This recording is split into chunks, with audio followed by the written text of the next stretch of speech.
Well, voters in 4 states are stretching from New England to the Midwest and are now heading to the polls today. Minnesota, Wisconsin, Vermont, and Connecticut all holding statewide primaries. In today's Campaign 2018 Local Matters segment, we're taking a closer look at Wisconsin. And to help us, we're joined by Shawn Johnson. He's a Capitol Bureau Chief for Wisconsin Public Radio. Hey, Shawn, thank you very much for joining us. Thanks for having me. You bet. I want to actually start with the race for governor. There are 7 candidates in the Democratic primary to take on incumbent Republican Scott Walker. Do the Democrats have a chance, one? And how are the candidates differentiating themselves in such a crowded race? Yeah, I mean, they definitely have a chance in a state like Wisconsin just because we're such an evenly divided state. Even when Scott Walker's approval ratings are high for him, as they are now, he never gets that far above 50%. So it's always a competitive state. As far as how the Democrats are differentiating themselves, it's been hard because the donations that have gone into this race have been so spread thin. I mean, they have nowhere near as much money as Walker does to work with. So they've been going to candidate forums all over the state. They've been running YouTube ads. They've been running smaller TV ad buys, and a handful of them have been able to stand out a little bit just because they have a little bit more money. But it's kind of a low-budget campaign. I want to move on to the Senate and ask you about Democratic incumbent Tammy Baldwin, who's running for a second term.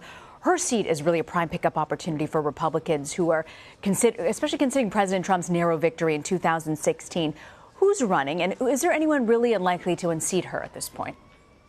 Yeah, in a state like Wisconsin, she is one of the only remaining Democrats holding statewide office here, despite our status as still, a close purple state by some measures. Our office holders are becoming more and more Republican. And so Tammy Baldwin is an obvious target for Republicans. And outside groups have spent a lot of money here in our Republican primary. There are 2 leading candidates in that race. State Senator Leah Vukmir. She is a friend of Governor Scott Walker. She's endorsed by U.S. House Speaker Paul Ryan. She has the backing of our state Republican Party, very much the establishment's choice in this race. But she has a very close race against former Marine and businessman Kevin Nicholson. Kevin Nicholson has the backing of GOP megadonor Richard Uihlein, who has spent millions on his behalf in this race. So a very aggressive, negative primary in that contest there. And, whoever wins is going to face Baldwin, who has been one of the nation's top fundraisers this cycle. Money matters in politics, and it certainly counts. I want to ask you, though, do you think this race is going to be pretty close? Every indication we have in the Senate race is that it will be close. We've seen polls with Vukmir ahead. We've seen polls with Nicholson ahead.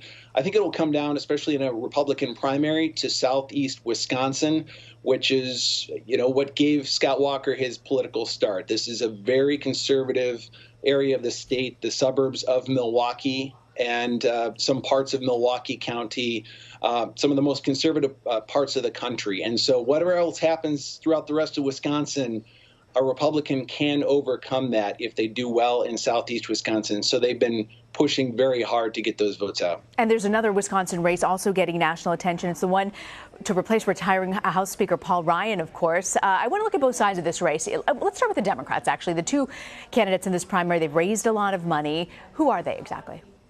Randy Bryce, he is an iron worker, and Kathy Myers, she's a teacher. Both kind of emphasize those working class roots, but it has not been a friendly primary between the 2 of them.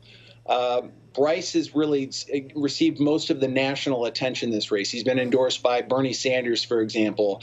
And when Paul Ryan was still running, his fundraising numbers, Bryce's fundraising numbers, were kind of off the charts. Kathy Myers has also raised a lot of money in this race. She has attacked Bryce for his arrest record. He's been arrested for DUI, for example, for overdue child support payments. And so it's become kind of a negative race in that way.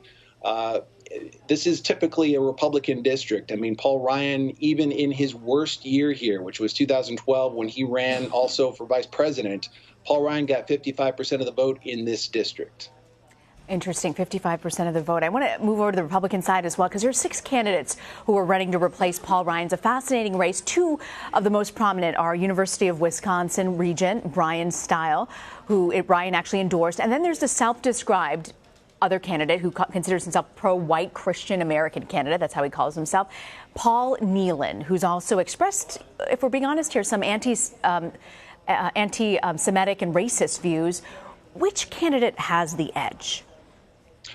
Brian Style definitely has the edge in this race. I mean, all the organized Republican Party has rallied around him. He has the fundraising edge.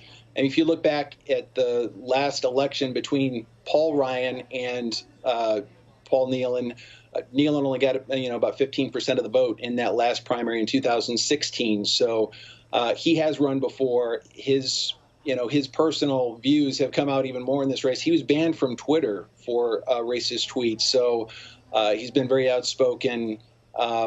Brian Style definitely has the backing of Paul Ryan and other Republicans throughout the state. All right, Shawn Johnson of Wisconsin Public Radio. Shawn, so grateful you could join us to break it all down. You're welcome.